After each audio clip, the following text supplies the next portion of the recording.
Hi అండి అందరికీ welcome back to LH properties. ఈరోజు మీకు ఒక ఓపెన్ ల్యాండ్ మీకు చూపిస్తానండి. కంప్లీట్గా ఇళ్ళ మధ్యలో వస్తుంది, రెసిడెన్షియల్ జోను. రెడీగా హౌస్ అయితే కన్స్ట్రక్షన్ అయితే చేసుకోవచ్చు. ఈ వీడియోని అయితే ఎక్కడ స్కిప్ చేయకుండా ఎండ వరకు అయితే చూడండి. ఈ ప్రాపర్టీ లొకేషన్ మనకి నిడమనూరు వస్తుందండి. ఏలూరు రోడ్ నుంచి ఎగ్జాక్ట్గా మనకు 1/2 కిలోమీటర్ వస్తుంది మన ల్యాండ్కి. ఇది వెస్ట్ ఫేసింగ్ ల్యాండ్ అండి. ల్యాండ్ ముందు రోడ్డు మనకి 20 ఫీట్ రోడ్డు సీసీ రోడ్డు అయితే వస్తుంది. సో ఇదే అండి మనకి ల్యాండ్.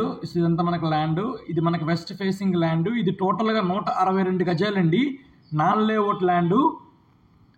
మనకి ప్రాపర్టీ డైమెన్షన్స్ చూసుకుంటే కనుక రోడ్డు వెడల్పు 29.9 వస్తుంది, లోతు 50 వస్తుందండి. ఇది టోటల్గా 162 గజాలు నాన్ లేఅవుట్ ల్యాండ్ అండి. మీకు బ్యాంక్ లోన్ కావాలంటే బ్యాంక్ లోన్తో కూడా మనం పర్చేస్ చేసుకోవచ్చు. బ్యాంక్ లోన్ కూడా వస్తుంది ల్యాండ్ మీద. అలాగే ఈ ప్రాపర్టీ తాలూకా కాస్ట్ పెర్ స్క్వేర్ యార్డు 30,000 అయితే చెప్తున్నారండి. స్మాల్ నెగోషియబుల్ అయితే వస్తుంది. మీకు ల్యాండ్ నచ్చితే కనుక డైరెక్ట్గా ఓనర్తోనే మీరు మాట్లాడుకోవచ్చు. మీకు ఈ ప్రాపర్టీ విజిట్ చేయాలనుకుంటే కనుక స్క్రీన్ మీద కనిపిస్తున్న నెంబర్ కాంటాక్ట్ చేస్తే మీకు ప్రాపర్టీ అయితే విజిట్ చేపిస్తామండి. Thank you.